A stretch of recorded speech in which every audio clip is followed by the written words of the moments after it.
Hey, how you doing today? I am Tequila Coleman, best-selling author, God-ordained marriage coach, and founder of God-ordainedmarriage.com. Tonight, it is our God-ordained live Q&A session with our channel members. Okay, so um, in order to become a member of the channel, you want to look for the little join button right below this video and click on that join button.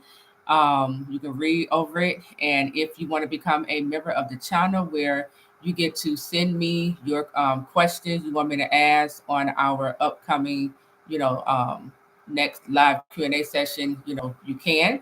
But if that's something you want to do, then go ahead and click that join button, sign up, become a member, and then you can also interact in the chat while I am live. Okay. So again, tonight this is our Q&A session with our channel members. All right. If this is your first time catching me live, welcome. Make sure you hit that subscribe button. And everyone else, make sure we are liking the live video and sharing the video out. I know I'm on here a little bit early, right? But I wanted to she said I clicked so fast. I wanted to jump on here because I'm not gonna be on here long tonight because I have a lot of work I have to get done tonight. So that's why I just came on here a little early. But hey, everyone. So I'm going to start with the question that was already sent in by our channel members. And then as the channel members begin to jump on the live, thank you. As the channel members begin to jump on the live, if questions come up while I'm answering the other questions, just go ahead and drop them in the chat. When I'm done answering the questions that came in, then I come over here to the chat and answer these questions over here. Okay, so let's get started. All right, here we go. Hi, Tequila. Hold up, wait a minute. Let me just say this before we get started. Okay, um, I want everyone. Okay, I want the members of the channel. Okay, if you're a channel member, I do ask that you all be respectful and watch your tone when you are asking these questions. Okay, in the comment section. Let me also say this: if you ask me a question and if you feel like I didn't answer your question the way how you wanted me to answer it, if you feel like you didn't really get the answer, like if you feel like I didn't fully answer your question, then that's on you. Okay. And I'm gonna recommend that you take that to the Lord. Okay. Because what I'm not going to do is keep answering your question over and over and over and over again until you feel satisfied with it. Okay. That's not why I'm here. All right. So you only get to ask one question. Okay. The same question one time. And once I answer it, that's it. If you ask me this question in another way, I'm not going to answer it. Okay. So I need everyone to understand the rules over here and how things are ran. If you are disrespectful in asking your question, you will be removed, period. Okay. This is something the Lord didn't tell me to do. He didn't tell me to start the Q&A for channel members. This is what I put together for you all, okay? To help, this process, this God ordained marriage process, this stand, just be an easy stance for you by answering your questions. I don't have to do this, okay? So I want to just let you all know when you asking your question, be respectful, okay? And again, if you feel like I didn't answer your question the way how you was looking for me to answer it, you need to take that to the Lord, okay? And you get all your questions answered from the Lord, because I'm just going to answer it one time and I'm going to keep it moving, okay? So let's get started. Hi, Tequila. I'm currently standing for my prodigal husband. He changed his job without telling me. Should I ask or wait for him to tell me? And I see this same person asked two questions. So I'm going to go ahead and read your next question. And you said, and now because he works shift, I used to do lunchbox for him sometimes. Sometimes I would do it and he would just leave it. So I don't know if I should stop doing lunchbox for him or continue. Okay. So you said you standing for your prodigal husband. He changed his job without telling you. Should you ask or wait for him to tell you?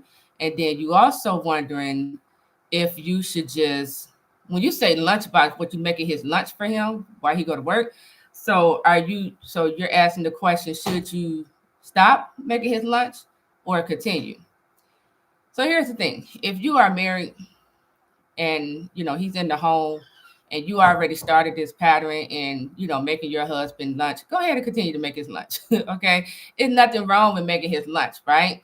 The things you want to stop doing, you want the things you want to put a stop to is when he becomes disrespectful, when he's crossing your boundaries. That's what you want to stop. Okay, but you making his lunch for him while he go to work, right? That's taking care of your husband. That's you being a respectful wife, right? So I would continue to make his lunch. It just, whenever the disrespect, crossing the boundaries, things of that nature come into place, that's when you got to stop doing whatever you're doing, and say, hey, we need to sit down and talk about this thing right here. Now, should you ask him or wait for him to tell you that he changed the job? That's up to you. That's up to you. If you want to know why he hasn't mentioned to you, the fact that he changed his job and he's starting another one, if that's bothering you, then go ahead and ask him. Just go ahead and ask him. Okay. That's a decision you make. Okay. But I will continue to make his lunch. All right. So I answered your question because I'm going to heart your question. All right. Okay. Next question.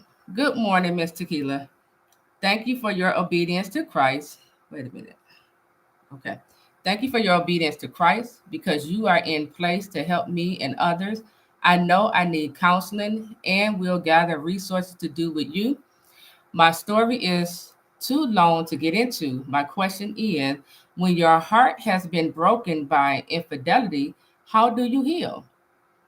It's like I'm acting like it hasn't happened. My husband knows I know. My husband knows I know. I told him when the door was open up for me to release, and of course he didn't say a word. I told him situation from last year. No yelling. I just said what needed to be said because I felt offense creeping up. So of course he is avoiding me like the plague. I know for sure witchcraft has been involved. Pastor from different churches and different times revealed that. But young in Christian journey, I blew it off. Nevertheless, he knows how I feel about infidelity. It was a groundbreaker for me.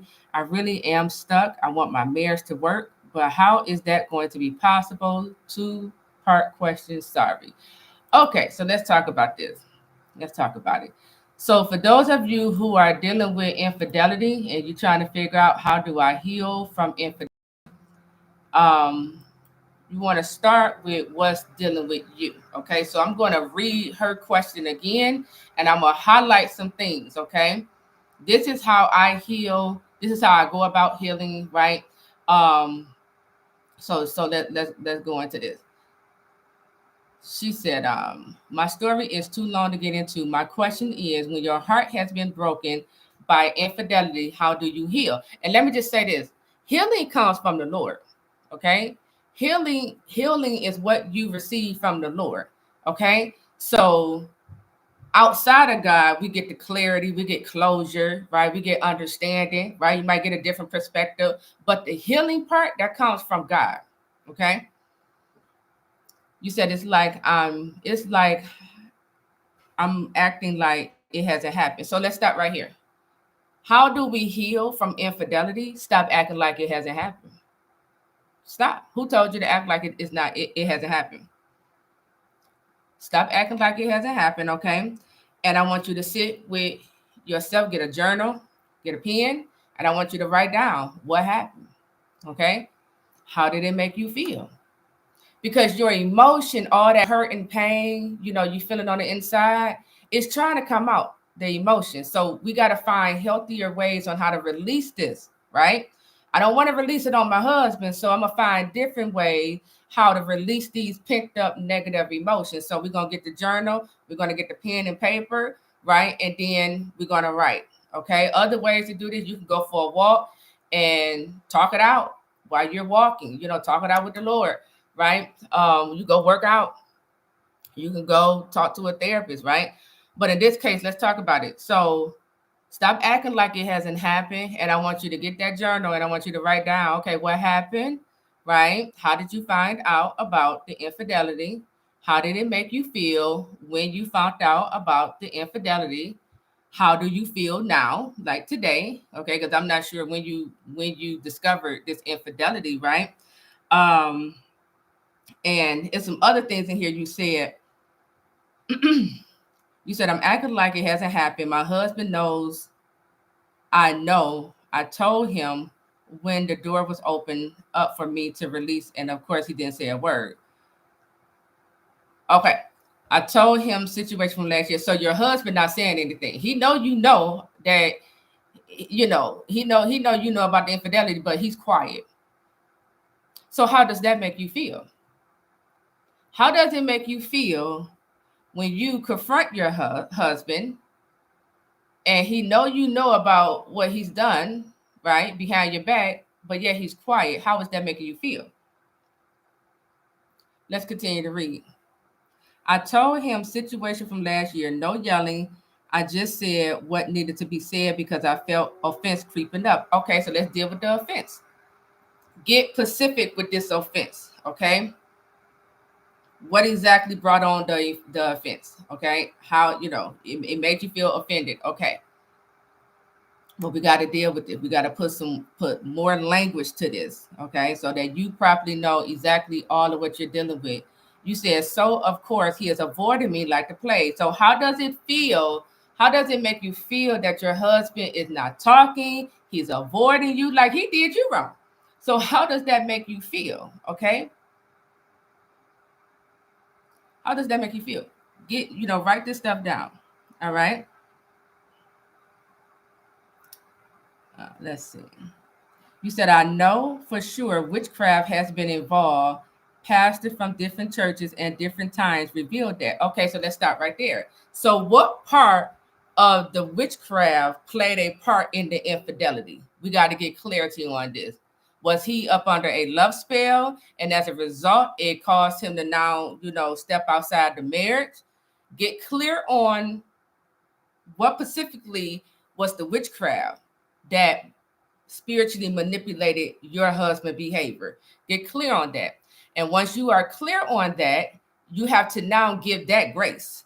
So if he was up under, for example, if he was up under a love spell, and we already know love spells will manipulate, it influences that person who is up under it. It will cause him to see you in a negative light and reject you, not want to be around you, right? It will cause him to come up under the person who put that love spell on him, their influence, right? So if I know my husband was up under a love spell, I have to give grace to that.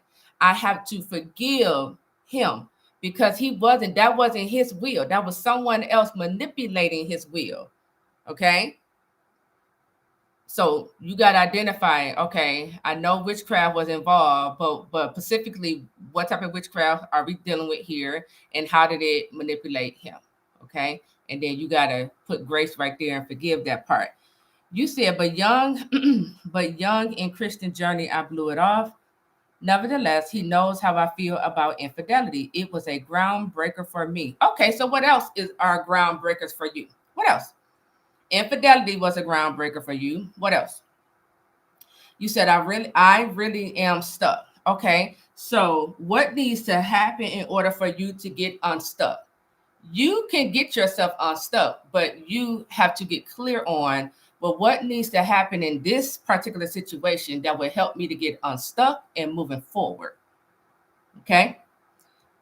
You said, I want my marriage to work, but how is that going to be possible? Excuse me.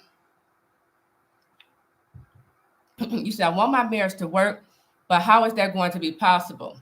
So one hand, you were saying infidelity is a groundbreaker for you. And now you're saying, I want my marriage to work, but how is that going to be possible? Easy. So it's not easy. It's really not. We have to bring God into this, okay?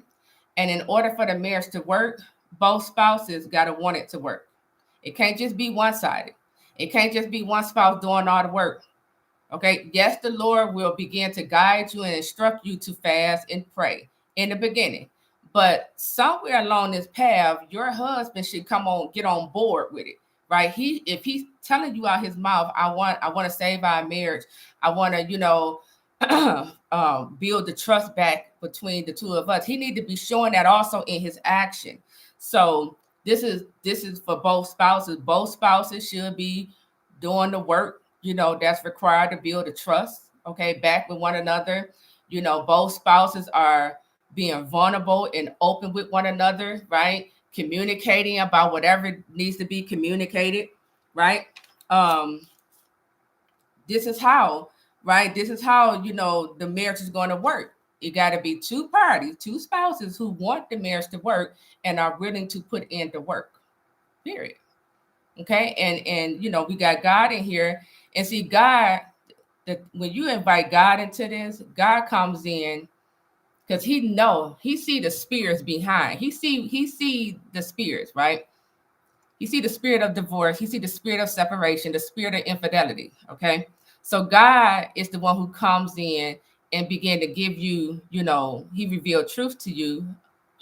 He began to show you, and I want you to write this down. He began to show you this is what your marriage was built on before the infidelity, right? I want you to write down in your journal, before the infidelity happened, okay, what was our marriage foundation rooted on? Was it rooted in Christ, or was it, just something the two of you brought together?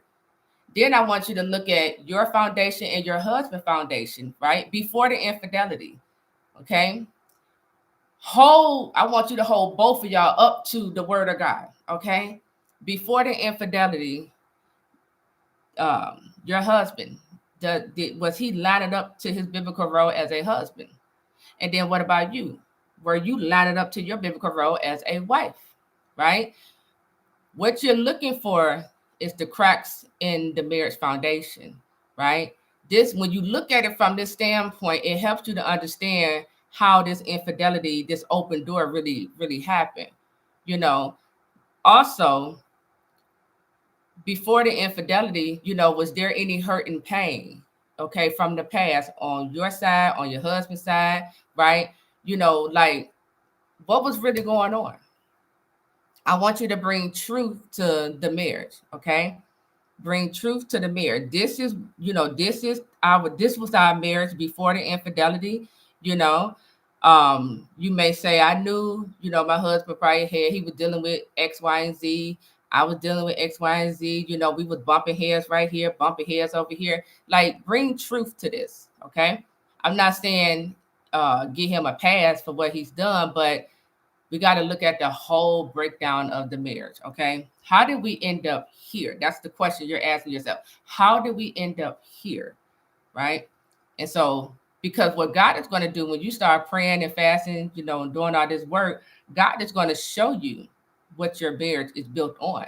He's going to show you, okay, where there's cracks in the character. He's going to show you where there's lack of commitment, unfaithfulness. He's going to show you the gods, you know, the spouses really serve. He's going to show you these things. He's going to show you the brokenness, right? The things that was never dealt with. And as a result, now it's showing up and manifesting in toxic ways in the marriage. God's going to show you these things, okay?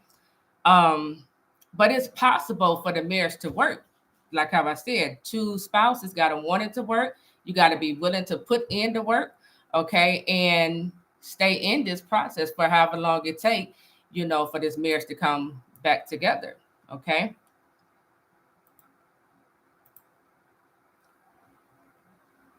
All right. Next question. All right. Hey there, hon. So I believe I had jumped ahead of God when I relocated after 6 months of hearing God tell me to pack up, etc.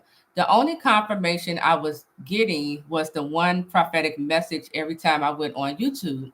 It was time to go. And I felt the urgency in my spirit However, however, I like it now. I have seen so many U-Haul trucks and FedEx every for the past couple of months when before moving. Excuse me. When before moving, I had not. For years, I felt in my spirit I wanted to move to West Palm Beach, Florida, a 4 hours from my city. I was gone for 3 months, but every month I had to drive back home for probation. So with the driving back and forth caused wear and tear on my car. When I realized I was about to have car repairs. I ran back home since I wasn't established yet, and my best friend was renting out my apartment. Sure enough, 2 months of back to back car repairs. I was staying in motels with my monthly check till I ran out of money, then sleeping in my car with my 4-year-old daughter. I seen one of your videos when you said to God, you know, He wasn't going to allow you and your kids to sleep in the car, and He blessed you through the check with the IRS. It brought me tears. It brought me to tears because although a few times strangers helped me out, still had to stay in car, no provision or destiny helpers. Now I'm back at home and will not move until I get clear instruction. I want your intake on this situation, but I also want to know, do God send you destiny helpers and funds before the move? Okay, so this is a great question. Let's talk about the move. Let's talk about the move because whenever you hear these prophetic words telling you it's time to move, or they might say it's time to pack or start packing, right? You can't just jump because you hear that, okay? You got to know, you have to always know what season you are in, right? You have to know this. And because that's a prophetic word, you take that word and you say, God, is this word for me? If it is, Father, show me other confirmation, show me what I need to see or hear that'll confirm it is time for me to leave. You are moving me, right? And I'm gonna tell you something. When I was in Michigan, when I was staying in Michigan, um, in my 2-bedroom townhouse, I was fasting. This is the beginning of the month. I was fasting, right? And I had already signed the lease. I had signed my lease, so I had signed a whole another 12-month lease. But I knew before I signed the lease, God was telling me don't sign the lease. I knew my time was up at that place, but I just didn't feel like going through the hassle of looking for another place, getting a moving. I just didn't feel like it. Okay. And then I had in my mind, the next time I move, I want to move into my house. I don't want to keep going to another townhouse and then another townhouse. I was like, no. Okay. So that's why I signed the lease, right? So I go on a fast the second day of the fast because I'm frustrated. When you fasting bring up what's in you, what's been lying, dormant in you. So I'm frustrated. And so I began to pray and I said, God, what we gonna do about this place? I had to put it off on him. I said, what we gonna do about this place? I said, I'm frustrated here. I want to move. I was like, but I just signed this lease. I kid you not. Within 30 minutes, I get an email. I get an email from the leasing company that I was living in with a notice. You have to leave. Okay. With a notice. You have to leave, right? And I'm sitting here like, I said, no, no, no, no, no, no. Okay. I'm like, wait, hold up, God. Wait. I was like, nah, God, I know I just prayed this prayer. I said, but I didn't really think you were going to do this, right? So I'm sitting here stressed out because I'm like, Jesus, here we go. And then I hear the Lord say, I'm about to move you. You about to move like quick. And I'm like, don't do this to me, God. Like, I can't be up under unnecessary stress. So long story short, God was right because I moved within the next 7 days, right? I had to go, right? Now, why did I have to move suddenly? Okay. Because the enemy was coming to my place. I didn't notice at that time, though. It was later revealed. The enemy was coming to my place. I had enemies investigating me.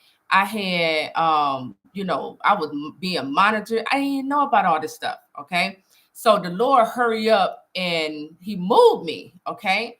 But I need you to understand, okay, because I was the one being disobedient. I knew before I signed the lease that God I wasn't supposed to sign the lease. I knew I was supposed to move without a prophetic word. I just knew it. Like God speaks to me through my senses. Like I have a knowing at times. And then also, if I don't have peace, 1 minute I can have peace in the environment, and then once that peace leave, I know that's God telling me I'm gone. Like my presence is no longer here. Okay, so I was disobedient by signing that lease, right? And keeping myself there when God was telling me leave, right? Leave. So it's not always a prophetic word, okay? When God is telling you to leave, right? And then you see how I said I was fasting. I was on day 2 of the fast, and I prayed that, not knowing God was gonna move like that. I didn't know. But after that prayer, 30 minutes later, I get an email from the leasing company. They ain't never emailed me before. I get an email from them. And then I hear God say, you about to move, and like suddenly, like in 7 days, you're gonna move. And I'm like, I had caught an attitude, like, I don't got time for this, right? So you need to see, I'm saying this, I'm sharing this story because you need to see more confirmation than a prophetic word. You need more than just U-Haul trucks, okay? You need like them personal encounters with God, you know, that's clearly speaking to, this is God telling me to move, okay? I'll give you another example, but this was back in 2017. I was living, I was living in Detroit at this time, um, and I was fasting once again, and I just knew in my spirit, I just knew it. I was like, I was living in a 2-bedroom co-op. Let me say that. But I felt in my spirit, God was telling me, start looking for a hotel to stay in. I'm like, why? It don't make sense. This is what I'm saying to God. Why? I have a 2-bedroom co-op. Why? And he kept saying, start looking for a hotel to go stay in. So I'm like, I said, this don't make sense. I said, but I'm gonna go ahead and look, but I'm not moving. And I was like, it don't make sense. I have my own co-op, right? About 6 months later, that's when my children and I, found ourselves homeless. Okay. It was shadiness behind that. And that's when it made sense. I said, oh, that's why you told me to find a place, a hotel for us to stay in, because God had already knew I was going to come up against this shady, situation, and it was going to lead us in this position. And because even though I didn't understand it, and I went on ahead and started looking for hotels, I think that's when I found the extended stays or whatever. Because I did my little research, I knew exactly where to go. Okay. I said, okay, the Lord already been prompting me to look for a hotel. This situation happened out of the blue. I said, we going here. Okay. So again, it's not enough to just make a move because you hear the prophetic word. You need direct encounters by the Lord. You need to know for a fact, this is the Lord speaking to me. And to answer your question, because you said, you said, I want to know, do God send you destiny helpers and funds before the move? Yes. So God will fund the move. If he's having you to move, he's going to send the money. But here's the thing, okay? Sometimes, so let me be clear. If you looking to move into a house, what I'm not saying is God is going to send you $100,000, to go ahead and buy that house. I'm not saying that. Okay. God will send you enough money you need to get from point A to point B. Okay. So if that mean, and then you got to understand with the move, sometimes God will move you, but you can be in transition. Meaning, when I was in Michigan in my 2-bedroom townhouse, when that sudden move in 7 days, he moved me out of there into the hotel. Okay. I knew, I said, we going into the hotel. I said, but it's going to be for less than 90 days. I knew it. Right. And I had the money to afford the hotel. Right. And within, I think 60 days, that's when he moved me here to this whole different state. Right. So it's not going to always be he's sending a big lump sum money. Okay. But he will send, if he's telling you to move and he wants you to move, he's going to make sure you have the funds to make that move. Now, when we talk about destiny helpers, you may not always have destiny helpers to assist you in that move. Okay. Um, and you really don't need it. It really all depends on how you built, because God know how I am. This this is crazy to say, but God know I know how to move in chaos and drama and hardship, because that's been my life, all of my life. He knows she can handle herself under pressure. She can handle herself. So I'm used to, like just doing things by myself with my children on my own without destiny helpers, just moving by faith. Because that's what my life being all my life. So you're not gonna always have destiny helpers, and then, like how I said, God know how you are. You may need a destiny helper. So if that's the case, He'll send a destiny helper your way. But for people that's built and they know how to handle themselves, God gonna be like, you got it. Go ahead and make that move. Go ahead. Okay. Yeah. That's why I said it ain't nothing to brag about, but that's how God be talking to me. He be like, you can handle it. He be like, you got it, tequila. And I be like, here we go, Lord. Okay. So yeah, so just know, and let me say this, as I was reading your question, you're going through the wilderness season, okay? You are. It might be some witchcraft being targeted towards your vehicle, because you said 2 months of back-to-back car repairs. That's witchcraft, okay? Around the time when we was in the hotel in 2018, my car stayed under attack, but I didn't know anything about witchcraft at that time. And I was spending all my money. If it wasn't going into the hotel, it was going into these car repairs. Okay. But that's witchcraft. So you want to begin to rebuke any spell work, any rituals, any witchcraft work that are being targeted, to your vehicle to cause it to break down or whatever. You got to cover your vehicle with the blood of Jesus, okay? But you are in the wilderness season. Yep, you're in the wilderness season, and just continue to partner with God in this season. He's gonna bring you out, okay? He's gonna bring you out. So great question. All right, let's continue.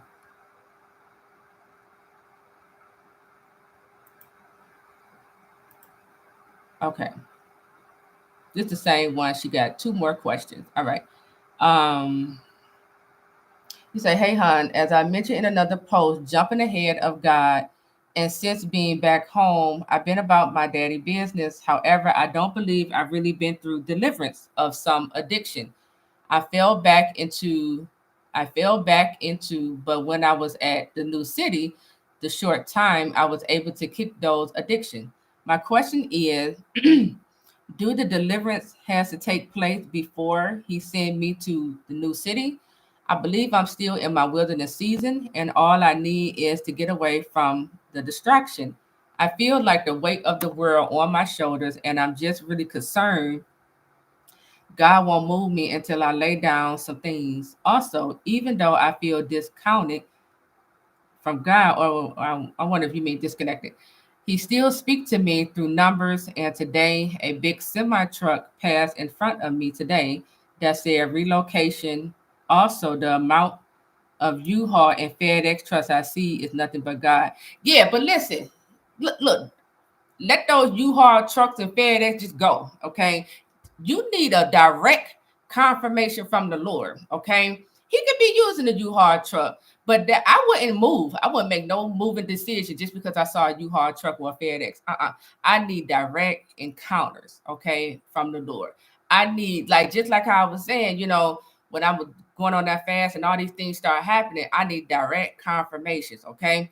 So understand that. Now, you said your question is, do the deliverance has to take place before he sent me to the new city? No, deliverance come when you get knowledge. It say through knowledge shall the just be delivered. So you just getting the knowledge that comes from the word of God that can deliver you from these addictions. Okay. Maybe that's your homework assignment tonight. Do a study. Go to Google, type in what does the Bible say about addiction, and just study all the scriptures that comes up, so that you getting the knowledge, you getting revelation, right? You understanding, okay, this is how God view these addictions. you know, this is what I need to do, you know, X, Y, and Z, right? So deliverance can come through knowledge, and then deliverance come as a result of you calling out these demons, right? So you can do self-deliverance on yourself anytime. Okay. Now make sure you know what you're doing if you're gonna do self-deliverance on yourself. Okay. Um, and to answer your question, deliverance, it doesn't have to take place before he send you to a new city. No, because I'm still going through deliverance. Okay. Like I'm still going through deliverance. Okay. So no, you know, once he make you aware you're dealing with this or this spirit is attached to you, then you go ahead and you help set yourself free. Okay, well, Jesus who set you free, but you help, you know, you help yourself to be delivered in that particular area. Okay. And also understand, because while you are in your wilderness season, distractions are going to come. You're gonna feel way down, okay? Like, but you gotta keep getting up every single day, pushing through. Okay, you gotta keep motivating yourself. You know, if you can identify the distraction, then go ahead and shut all these distractions down.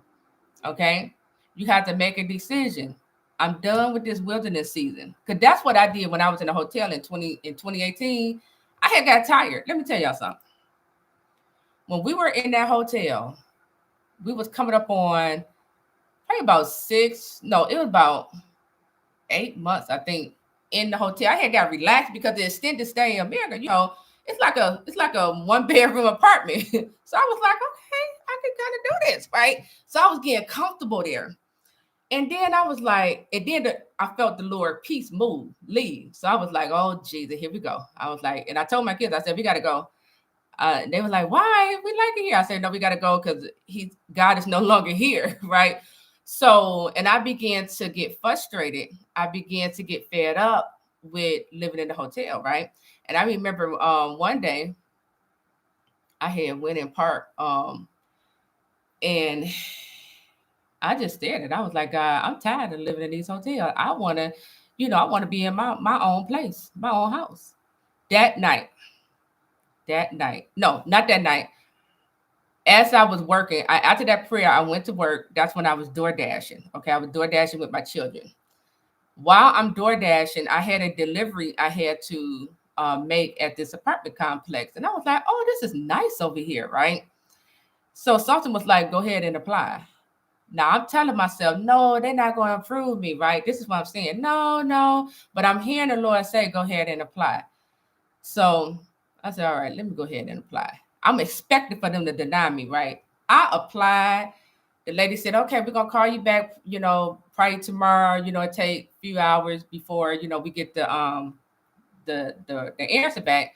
That lady called me back in 15 minutes. She said, you approved. And then she told me how much I needed to move in. Now, here's the problem. Because I need about 1,500 to move in. I said, oh Jesus, because I'm still living in a hotel. It costs about 800. It's $100 a night to live in the hotel where I was at. So I was like, how I'm going to pay hotel fee and save up the move-in deposit money to move in my place. So I said, Lord, I went right back to God. I said, this is the situation. I said, I got approved. However, this is how much money they want me to come up with to move in. I said, but how I'm going to say this up and continue to pay this hotel, I called it rent, this daily hotel rent, right? So that night, God gave me a dream. He gave me a dream. Long story short, he gave me the strategy in the dream. I ain't gonna get into details of the dream. So he basically he highlighted a destiny helper in my dream to go to who was gonna give me the money. This person gave me half of the money. It shocked me. It shocked me. And I think after I had got the half of that money, we was moved into that place, I think a week later.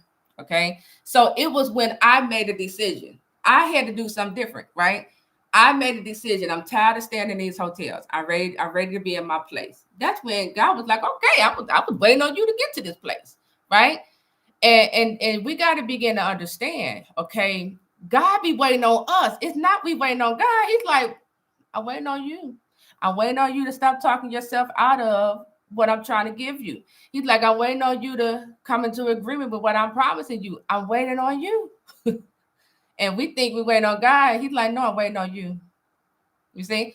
So I just felt the need to share that.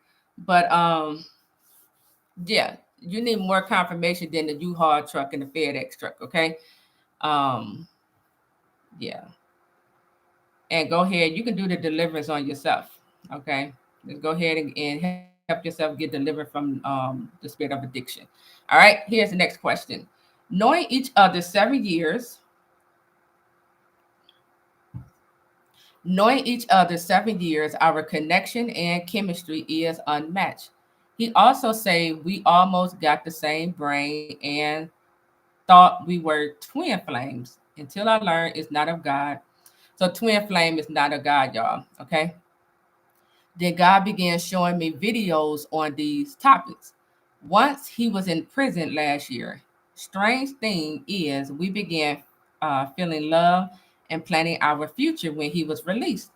It's during that time we believe God was removing a veil from our eyes.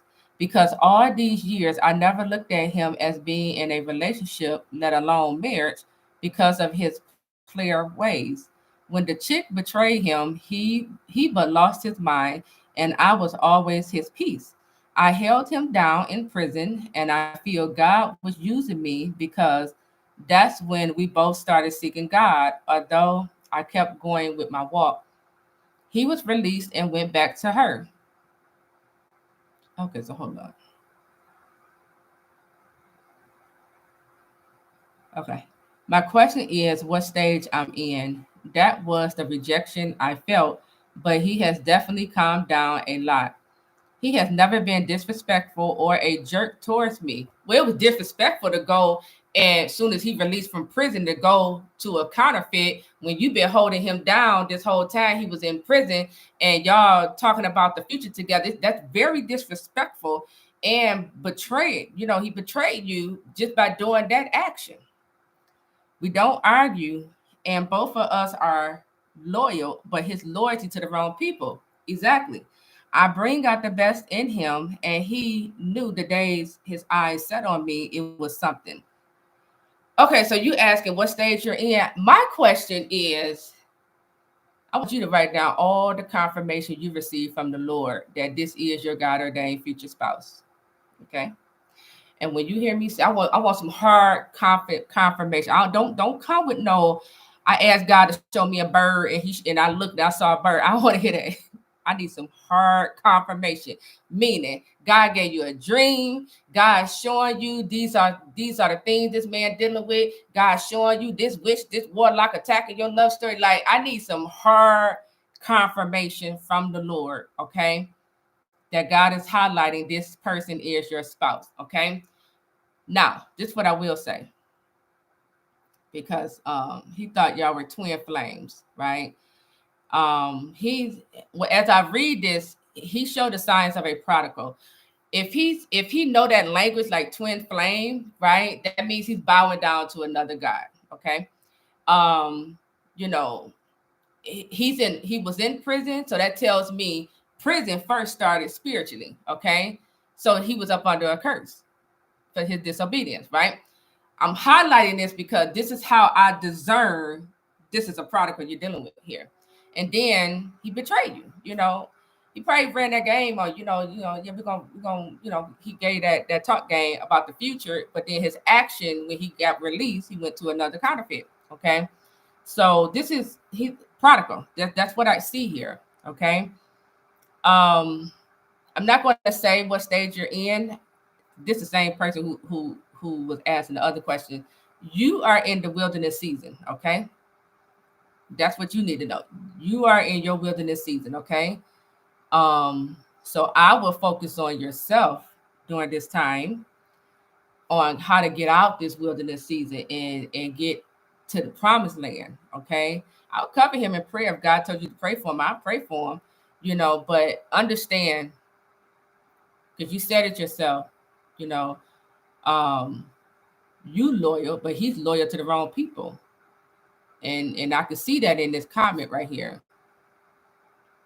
So I would value my loyalty. I won't give it to him anymore. Once he broke it, once he showed you his true colors, once he was released from prison, I pulled back. I pulled back away from him. Yeah. But this is prodigal. Okay. So make sure you get a journal or a piece of paper and you write down, these are all the ways God is confirming he is my God ordained spouse. Okay. Next question. Hey Tequila, I got revelation regarding my mother. The Lord has informed me that my mom's envy me. So that's why he has instructed me to let her go and that I can't trust her. Is there any way that you can do a teaching on this topic? Yeah, it's not going to be a long teaching. It just dealing with a mother who's envious of her daughter. She's jealous of her. She's jealous of you, envious of you. And now God is telling you, he's pulling you away from her because, jealousy would take you up out of here. It would try to. Her heart isn't for you. There's a book I would highly recommend for you to read over on Amazon. It called Will I Ever Be Good Enough? Will I Ever Be Good Enough? Healing the daughters of narcissist mothers. When you read that book, it'll help you to understand why your mom is envious of you. Okay. Next question. Hey Tequila, it's me again. I remember when you stated a while back that our spouse mirrors us and will mimic our actions and emotions towards our marriage promise. But does this also apply to other emotions and actions outside of our promise? Like, for instance, my spouse and I work in close, excuse me, um, proximity of each other, but not the same company. So I see him quite a bit of times, but I have noticed on a few occasions that if I call out, if I call off or have to be off, I'll find out that he was off as well or didn't go in for whatever reason, almost like he knew I wasn't going to go to work or had to be off. It happened a few times. I know that we're married in the spirit before we're married in the physical, and so we are connected to each other. Just wonder if this is common and if you have had this happen to you. So here's the thing. When I talk about, we mirror our spouses, right? We are mirror to our spouse. I'm not talking about in this case. He could have just been calling off of work at the same time you calling off of work. Okay, I'm not talking about that. I'm talking about, let's say, mm, let's say your future spouse is dealing with some resentment and anger, let's say from childhood, okay, or whatever. Like, let's just say they're dealing with some resentment or anger, right? And you know, because I see this all the time with my some of my clients, and I have to point it out to them. And then when we take a look at you, you may be dealing with some resentment and anger. You don't necessarily got to deal with resentment and anger in the same area that he's dealing with it in. So let's say his is coming from childhood, but you could be dealing with resentment and anger because of an ex, or because of whatever. Like, I don't know. It could be something totally different. But the fact is, the two of you are y'all mimicking one another. You're a mirror, okay? Both are dealing with resentment and anger. You see, that's what I was talking about when I say we are mirror to one another, okay? Both spouses are mimicking and mirroring one another, without even realizing it.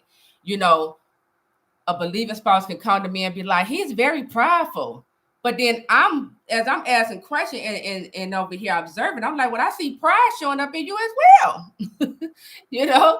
So we are mirrors, to one another. And the thing is, when we start doing the work, the one who like in the believing spouse, when we start doing the work and we start moving over into healing, spiritually, you can kind of pull him over into healing as well. Okay. Not saying as you're healing, he's gonna automatically come over and heal too, but you're pulling him in that direction. Okay. This is spiritual. Okay.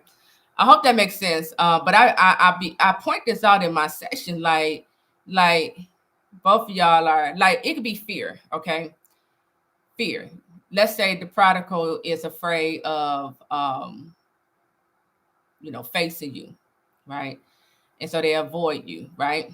But then when we look at you, the believing spouse, you can have a fear, right? You could be fearing, let's say, you're like, well, I'm afraid to see my person right now because, I have these goals I want to meet and I haven't accomplished them. We both in fear, but it's showing up in different ways. Okay. So just understand, and that's why God would give the believing spouse instruction. That's why he would tell you heal or forgive the person or deal with that, right? Or control your anger, because God already see. He's like, you mirror, you a mirror to your spouse over here, right? He already see this stuff. So that's what I mean when I talk about we are a mirror to one another. Okay. I hope that makes sense. Okay. Hold on, let me close this tab. Okay, here's I think this is the last one.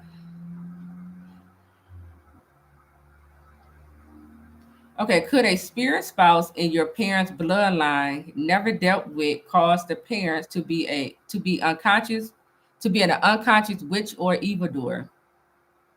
Said person looked at my husband and said, "No, the children can't go. Stay at their house. First year of marriage to sum up as best as possible." Okay, hold up. Said person looked at my husband and said, "No, the children can't go. Stay at their house." Okay. First year of marriage to sum up as best as possible, husband complained of finances, started dropping the D word, talking about divorce, and so did I because I wasn't walking in Holy Spirit then. So next thing you know, my mom was arguing with my spouse about how I needed to stay in marital home. He then kicked me out and lied to courts about Nino. I don't. Okay, I don't fully know what's the deal with all this, but fasting and praying like never before. Once I started notice all these evildoers' behavior, I don't know who the enemy of this God-ordained story. Thank you in advance for your prophetic counsel and wisdom in Jesus' name. Refusing to allow me my valuables from years ago could easily call. Okay, look, when you write your question, take out the emojis. Okay, it's hard to like. It's just hard. Okay, just write it out. Just write out the text. Um, could easily call and get the keys from his friend, who his best friend wife refused to text back in months about letting me access belongings. She can be the witch too, for all I know. I don't want to call the police to her place and shame the enemy, even though that's one for sure. That's one for sure way get my stuff back. Spirit of Pharaoh, best let me go. Move on with my life. Okay, so your question is, could a spirit spouse in your parents' bloodline never dealt with cause the parent to be an unconscious witch or evildoer? Witches, evildoers, witches and warlock, they know they're a witch and a warlock. Okay. Now they may not be aware that it's a principality in the bloodline, right? That's leading or influencing them in that direction away from God. They may not be aware of that, but they know they're a witch and a warlock. They're full aware of it. They know exactly what they're doing isn't of God. Okay. A spirit spouse purpose is to whoever that spirit spouse has come upon, that purpose is to, because that spirit spouse claimed you in the spirit realm. So the purpose is to keep you single. If you get married, then the purpose of that spirit spouse is to make sure you end in divorce. Okay.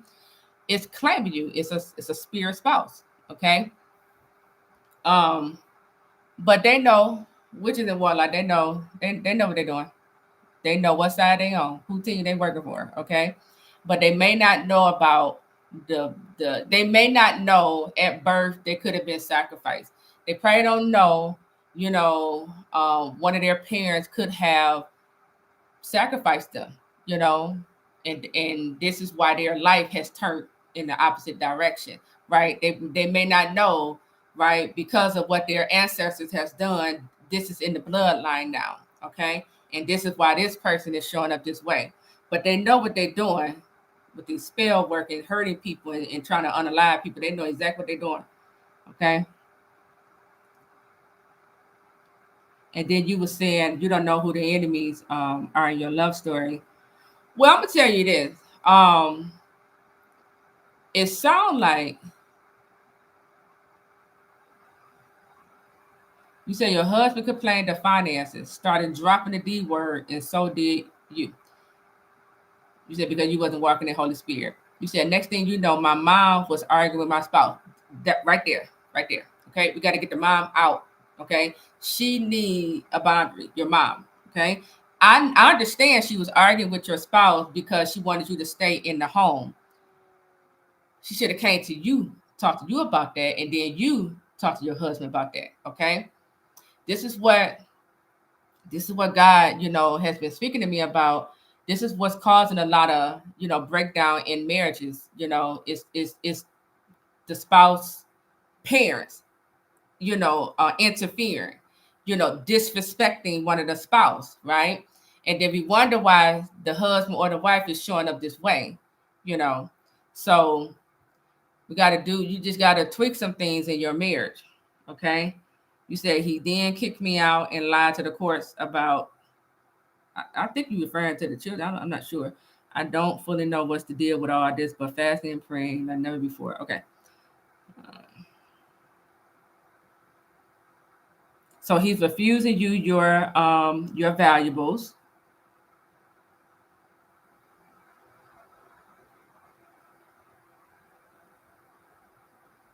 You got too many people in your marriage, okay? Because you saying, you call a friend, get the keys from the friend, but they, um, they showing up a certain way. There's too many people in this, okay? I told you in the previous live, I would let those valuables go and I would start over. If your husband isn't providing for you and you need provision now, you now have to go out there and get it yourself. Meaning you gotta work. You gotta, tap into your gifts, and start your business. You gotta get it for yourself because if you stay in this space of going back and forth with the husband and you keep getting the same results, right? You're gonna look up this time next year in the same space, the same spot. Okay. This is the stuff that make us become bitter. Okay, because we waiting on this person to give us what is rightfully ours. I'm gonna take that to the Lord. Like, here you go, God. You see, I'm being treated unfairly here. You see, this person the enemy trying to withhold my blessings. So, Father, I'm gonna let you deal with him. While you're dealing with him, I'm over here. I gotta get provision. I gotta get, myself and my children in a better position. That needs to be the mindset. Okay. Until God began to deal with him. All right. I think that was all the question.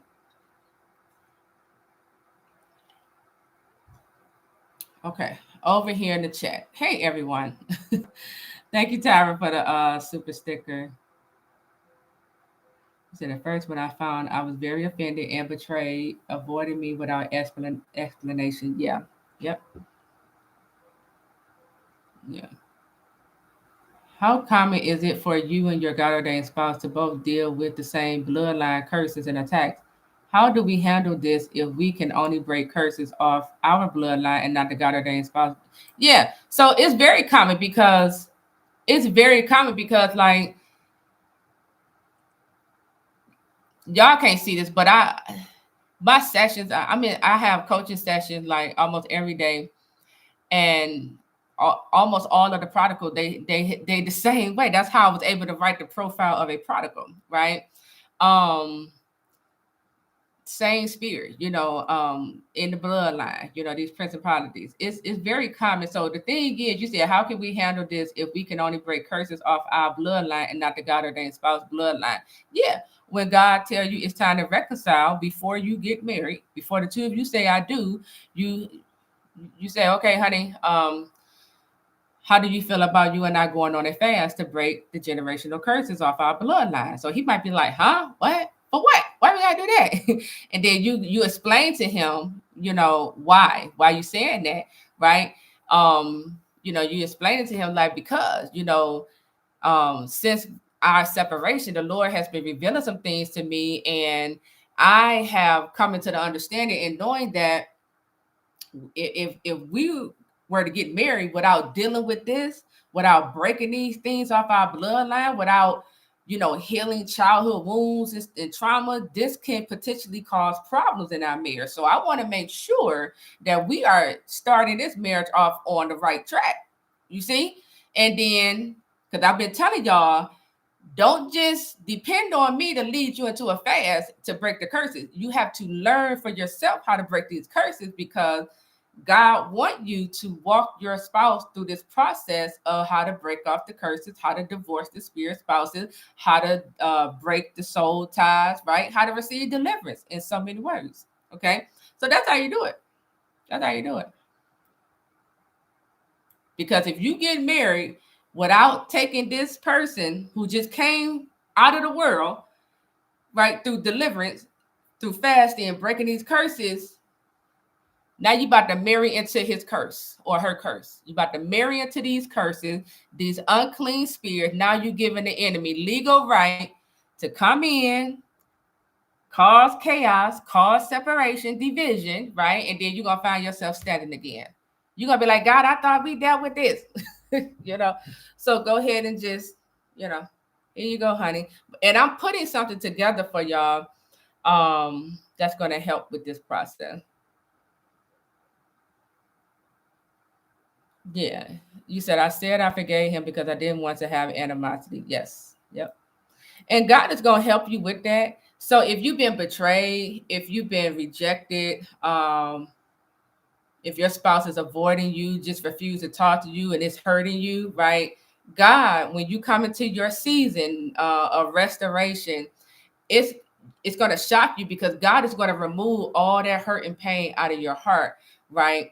He going to take away some of those memories, okay? And he going to move you to a space where you're going to be like, I'm no longer mad over that. Like, I'm no longer mad about that. And you're going to probably start thinking or question yourself, like, why I'm not mad about that? What's going on with me? Nothing. It just, Holy Spirit came in and he's removing that. He's healing your heart. You see? So, yeah, that's good that you forgave him. Let's see.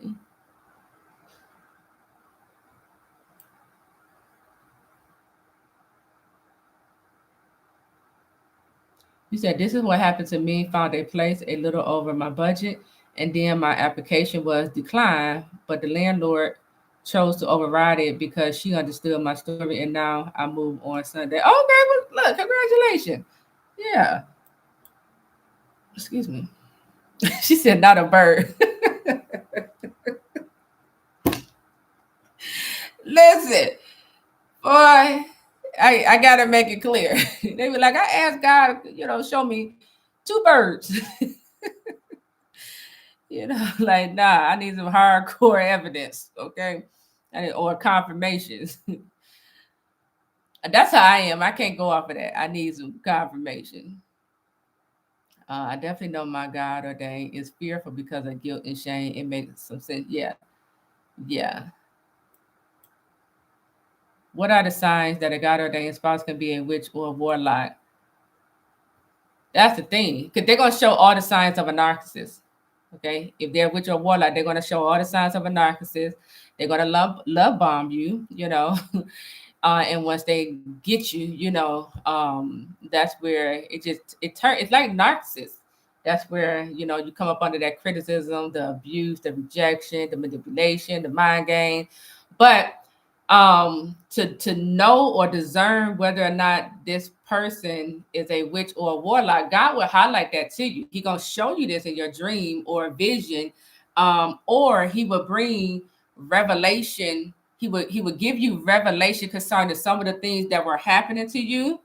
He'll connect the dots like a puzzle and he'll let you know, yeah, you know that was spell work, or you know that was a destiny transfer attempt, or you know that was a graveyard ritual. He'll help you connect the dots, and all while letting you know who has performed this over your life.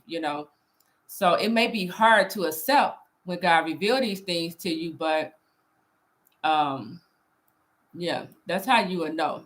That's how you will know. God he will give you that revelation.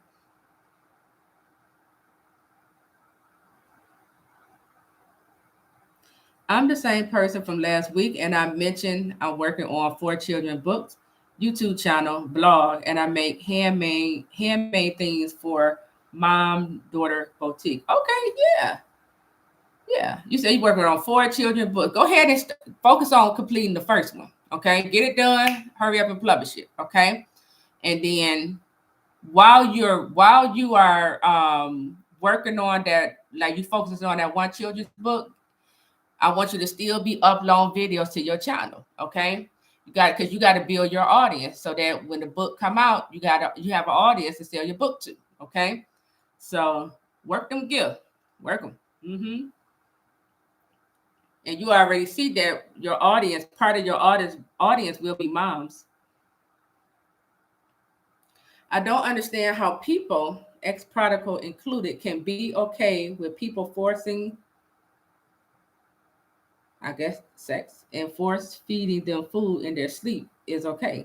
Not trying to sound self righteous, but it's creepy how can they not? Most people don't know what that means. Most people don't know if they're being fed in a dream. They don't know what that means. They just think I just had a dream. Just like if you had a dream and you were having sex with someone, because usually it's gonna show up as like an ex or someone you like.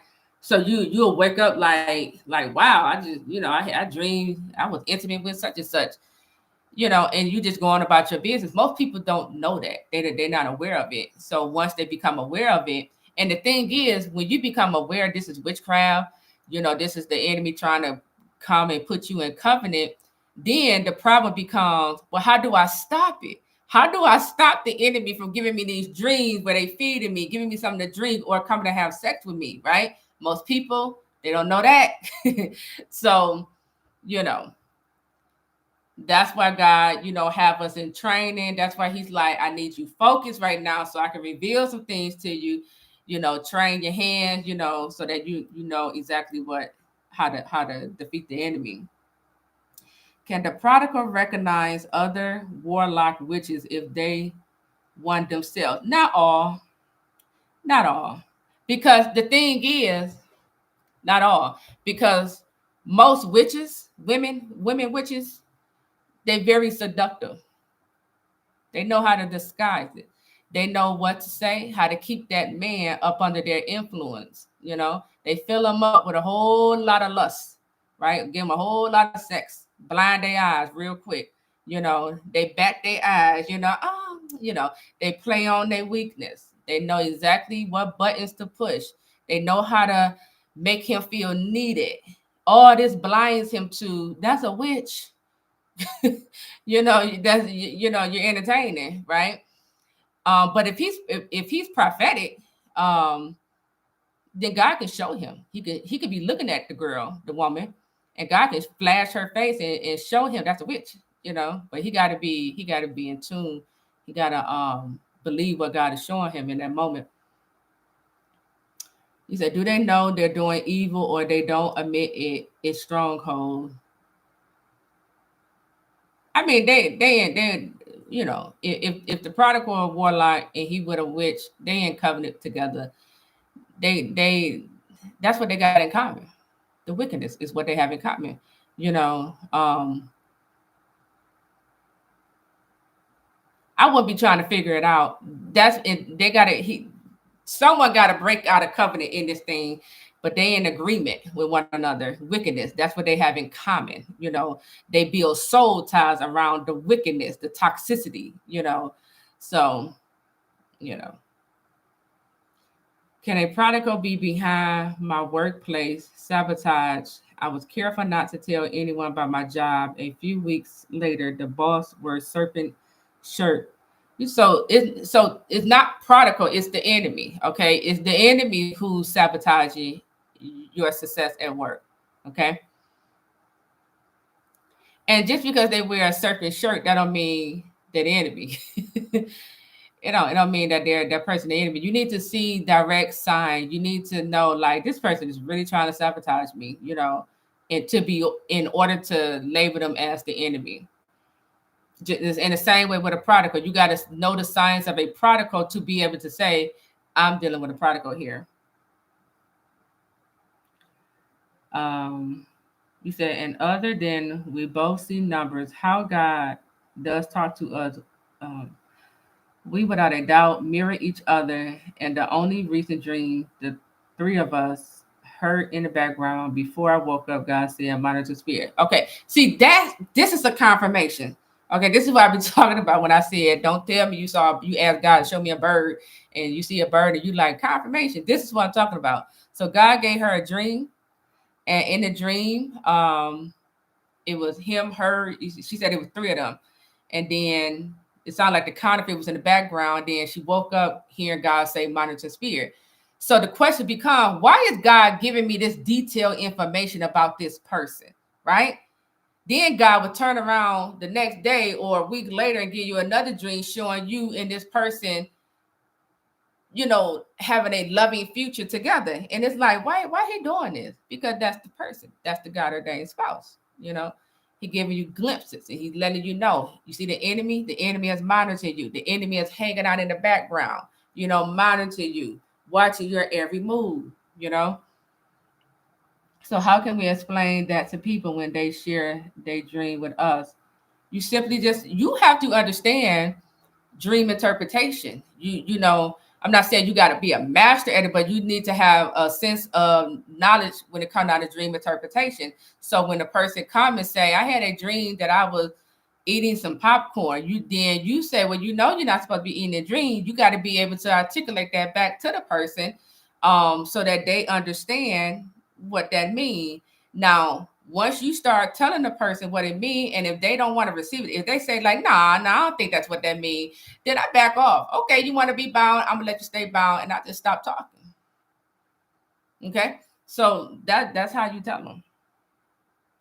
The warlock can do this seduction too, right? Oh yeah, the warlock is going to get you with their word. They very charming. They smooth talk. They know how to pull you in with the words. Okay, and you got to be careful with that. That's why God be telling many believing spouses, get out the kitchen, let the person go, because you are unaware that as you are listening, he talking that ear off, and you falling in love.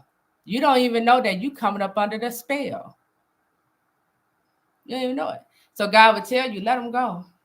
Because God trying to break that spell off of you. He trying to get you from up under that demonic influence. Okay. Deliverance is what can break them free from doing evil. They need to change their heart. Yes, but they need a heart change. They need a mindset to be renewed. They need to stop choosing their will and choose God's will. Okay. They need knowledge so that they understand how when I do these things, it's breaking God's laws and commandments. It's making me to be an enemy to God, right? So we need more than just that deliverance. They need their soul restored. They need to confess with their mouth that Jesus Christ is Lord and Savior over their life, and they will be saved.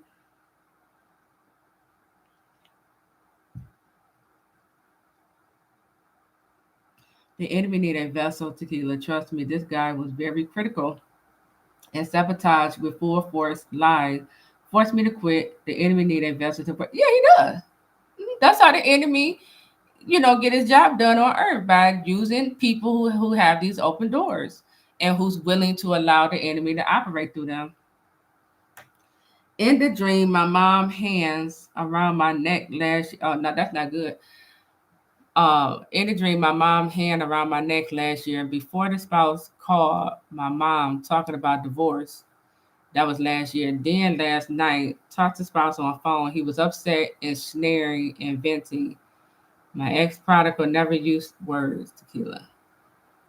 excuse me, he was in a certain military branch. You could probably guess for a very long time. We're talking psych op level mind manipulation. Yeah, yeah. It sound like you should go on a divine separation from this person. Yeah, but that means he know how to take your life, and he may get away with it. I ain't trying to scare you, but that's how I be thinking. Like, I think I need to get away from you. I'm serious. You know what's going on in these people, man. They're smiling in your face and be stabbing you in the back. You know, plotting against you, setting you up. You never know. Yep. All right. Good evening. Good evening. They do need Jesus. Yeah. So, how long we been on here? Okay, over an hour. All right, great. Yeah. So, how many of you started the fast today? How many of you participated in on the 24-hour dry fast? Let me know. Let me know.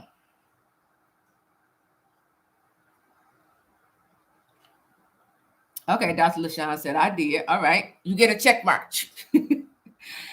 Joanne said that was today. Yes, that was today.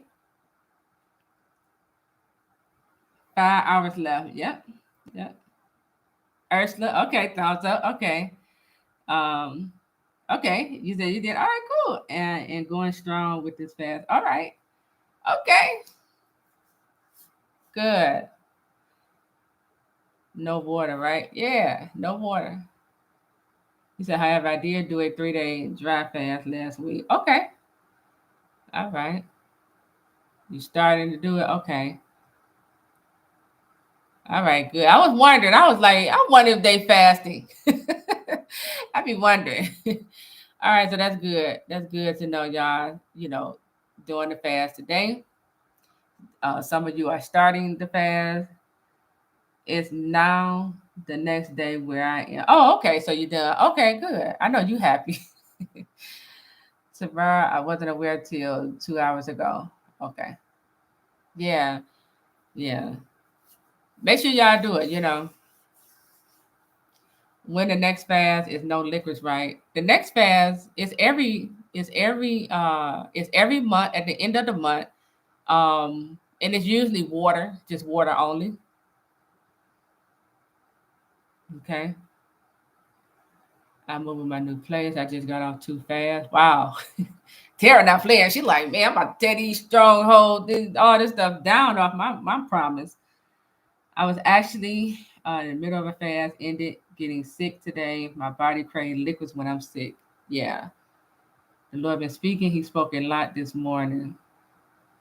Can it be sparkling water? Um, I don't be going back and forth with all that. Look, whatever, just don't have any food, okay? A fast is you removing the food, abstaining from food. So if you wanted to start with sparkling water, go ahead.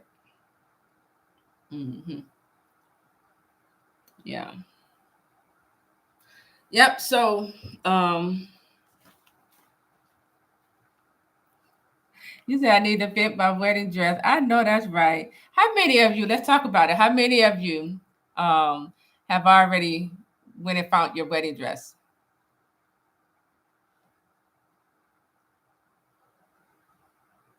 Okay, she said I got some money now. Time for a coaching session. I got a question. Okay, cool. How many of you have already found your wedding dress? You said I had two fans. Oh, back to back. Okay. I saw mine in my dream. Okay, so God telling you, He getting you ready. He telling you what He wants you to wear. Isn't that lovely that your heavenly Father is telling you? He's like, I want my daughter to wear this. He's like, now go find it so I can give you away. I have the pictures of my gown. They would need to be made. I have a ceremony and two receptionist dress. You better come on in here. She got it mapped out. Okay. She's like, I'm getting my dress made. Okay. My mother bought my bridal shower dress and baby shower dress. Aw, that was sweet. I fast on it regular. Yeah, that's good. You said not yet, but I seen it in the dream and the hairstyle. Okay, yep. Um, welcome, Leslie, to the God-ordained channel membership. Then let me go back. Where's that comment? Oh, with the hairstyle, yeah, yeah. She so go find your address, know your hair, what hairstyle you're going to wear, or you want, where the place is where you're gonna get married at. Okay, get ready. I'm trying to sell one that was given to me 15 years ago. It's beautiful. Wow. Hey Leslie, thanks for joining. That's good. That's good. Yeah.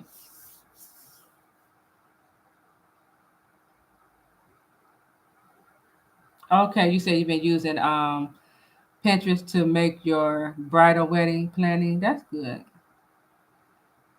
My dreams are already vivid. I'm afraid of what will happen when I fast. You gonna destroy them altars and destroy those whatever the enemy been planting. Mm-hmm. Yep. You gonna get on the enemy nerve when you go on this fast. Hmm. All right, everyone.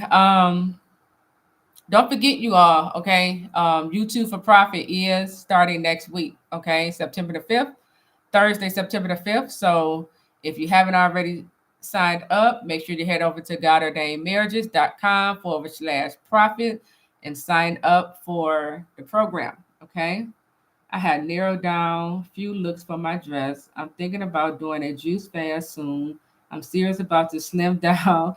I worked out too much this week. That's another reason I'm probably sick. Probably, yeah. Probably putting too much stress on your body. Yeah. That's good though. That's good. Yep. So even though we're doing all this work, God really want, you ought to be thinking about and preparing for that big day. Okay. And just like who was that who said they got I think that was Tyra, the Pinterest bridal, she make hers on Pinterest. I haven't used Pinterest in a long time. I haven't used that. I forgot all about them.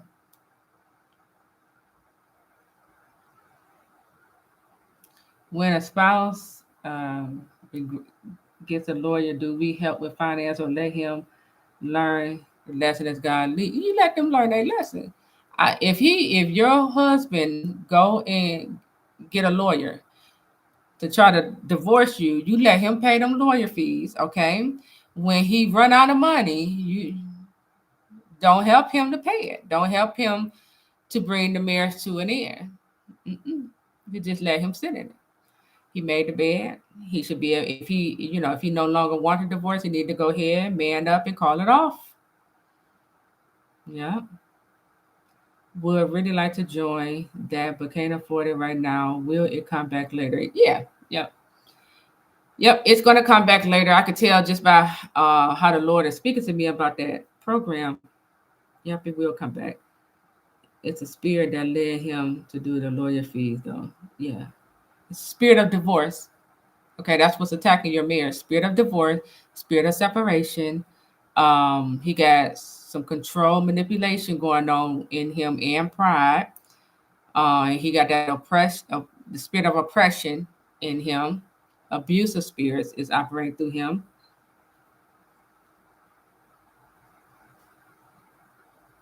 Right? She said, let him run out of can. That's right. Because that's what God is doing. In this process, it can seem like it's taking God a long time, but he's really just allowing the prodigal to come to the end of themselves. He allowed the prodigal, just like the story of the prodigal son. He asked for all of his money. The father gave it to him. He went, wasted away. And once he ran out of money, he became bankrupt, starving, hungry. That's when he came back to his senses. That's when he was like, wait a minute, hold up. I'm about to die out here. Hold up. That's when he began to, remember, I had it better at home with my father. So that's what God is doing. He just let these prodigal, it looked like they winning. It looked like they living their best life. God is like, no, they're not. No, they're not. They coming to the end of themselves. So when they run out of money, then they might go pick up a counterfeit who has money and would get them money. So God said, okay, let me go ahead and let this run its course, But that's what's going on. He's been divorced before, so has my mother. I've been praying against altering. So if he's been divorced before and you married him, you married into his curses, okay? So his first marriage. Now listen up, y'all. If you married someone, I don't care if the person been married 3 times. You got to understand how this stuff works, okay? By the time you got married to this person, if they didn't break them generational curses, if they didn't deal with them spirit, that means you took on the first marriage, the first spouse curses, the second spouse curses, the third, however many times they've been married. And then by the time it got to you, all that is rolling over into your bloodline. And that's why the marriage come up under attack.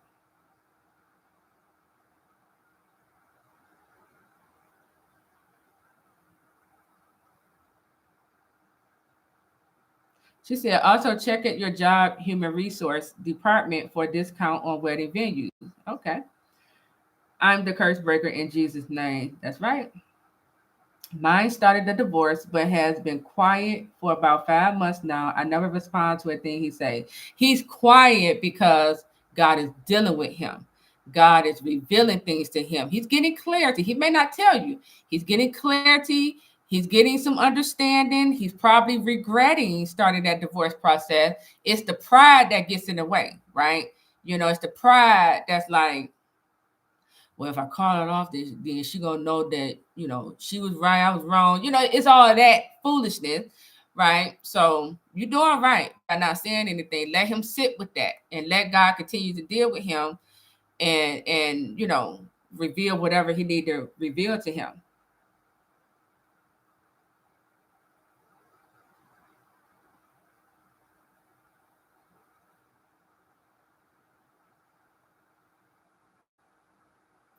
Yes, too blessed to be stressed. Both of y'all, when y'all got married, y'all took on each other generational curses. Okay. I think you mentioned once that you can see the curses showing up in their looks. Yeah, you can, because I can. I can see stuff on people. So you can see, like you can look at the person, you can see they could be young, but you can see how they aging, or they just have a darkness around them. You can see it. Just they just look dark, like it's all around them. Or oh, this is a good one. One time, this was a long time ago. I remember visiting someone. Now I know that person was a prodigal, but I visited this person. As soon as I looked at the person, I could literally see the demon. It looked like he was sitting in the chair, and it looked like the demon had him over like this, and it was like a skeleton. And I remember looking like, and I said to myself, he bound. I said that. I don't think I said demon because I don't think I knew all that then, but I said he bound. I was like, what is that I'm seeing on you? But you can see it. You can see that curse that's on him. I'm missing something because my prodigal ain't had money since I know him, because that counterfeit take care of everything. She better than me.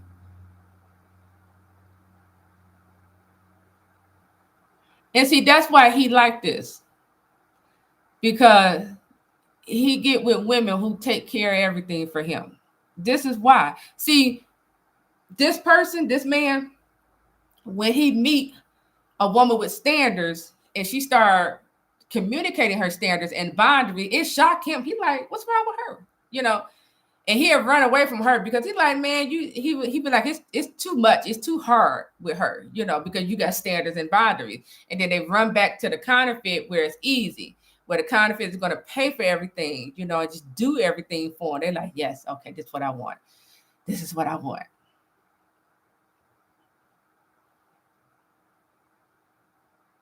Can it still be God ordained if we were both married or divorced before we got married?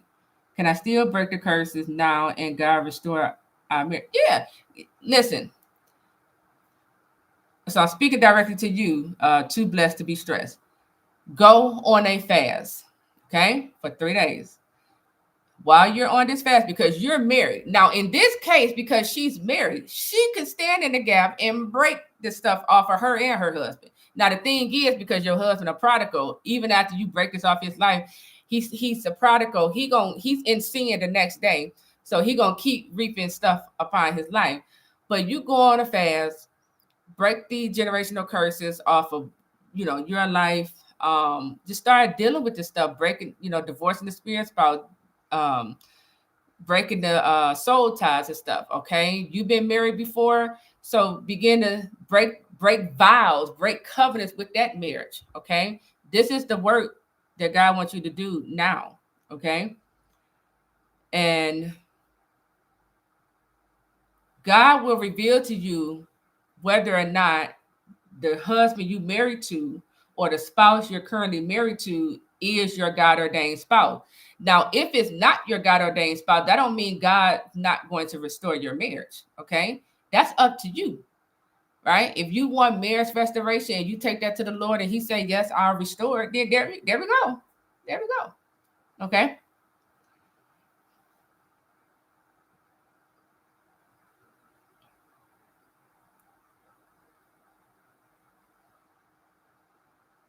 yep. Because let me read this. She said, I'm the curse breaker in my family. We're just talking about that with someone today. Wasn't aware of work behind this and regular fasting. Because if there's a curse, that means there's a covenant in place. That's where the work come in, that we got to break that covenant with the kingdom of darkness. And that's not always an easy process. That's not always easy to do. Okay. And that's why God take us through, a few things, because we really breaking covenants. We breaking chains, we breaking these strongholds off of our life. Yeah. Yeah.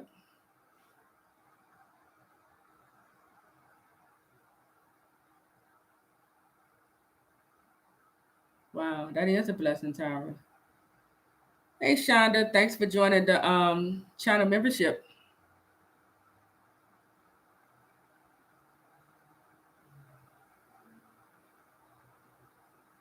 Do the prodigal care that they come off as they still care, but the spirits inside them ultimately know the marriage will be restored and the spirits breaks off?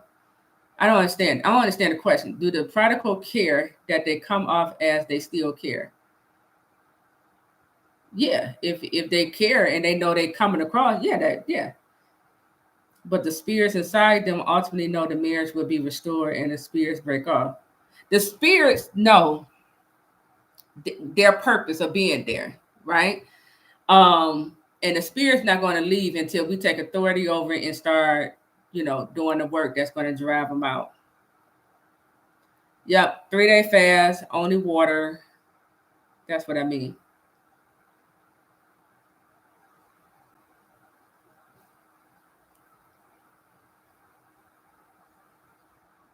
Yeah.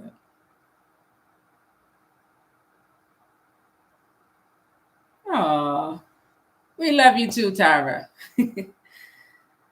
The covenant can be in their bloodline or in their old soul ties relationship. Covenant mean agreement. It could be anything, but we target it in prayer to get the chief spirits. But the thing is, the prodigal got to come out of agreement with those demonic covenants. So meaning, because we could pray all day long, but as long as they still mess with the counterfeit, they're in covenant. As long as they are still bowing down to other gods, they're in covenant with the kingdom of darkness. So they have a part to play as well. They gotta change their mind. They gotta do something different. They gotta choose God's will. They gotta, decide I wanted to let this go so I can walk into this. You see?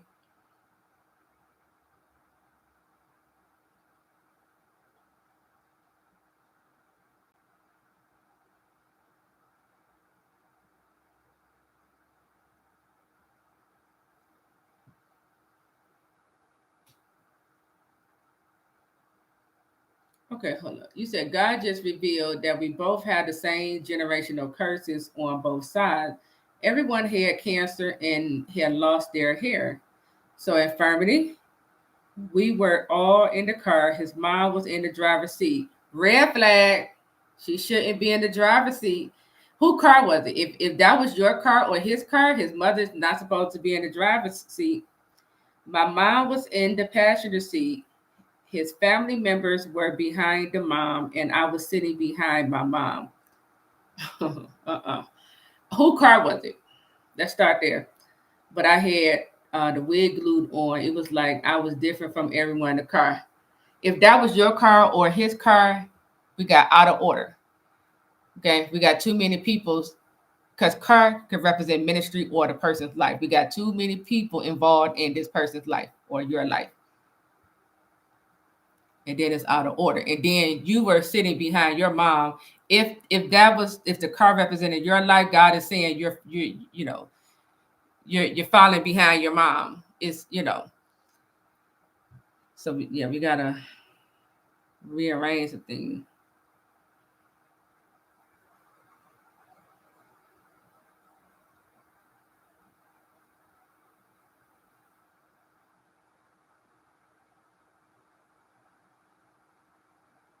Mhm.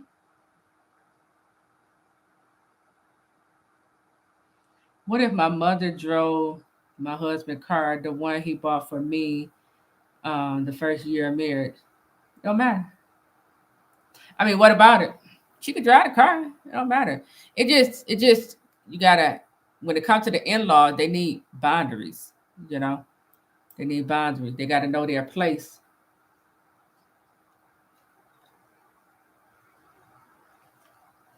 Okay. So, all right, we'll go ahead and wrap this up.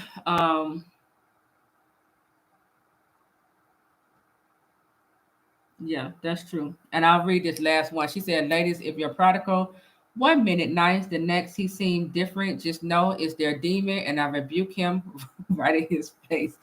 He laughed. I'm serious. That's that demon laughing. Yeah, you're right though. Yeah. So listen, you all enjoy the rest of your night or morning or evening, whatever time it is for you. And if you're still on the dry fast, go ahead, finish strong. Okay. Um, finish it out. Okay. And then I'll see you all tomorrow. Okay. All right. Take care, y'all. Have a great night.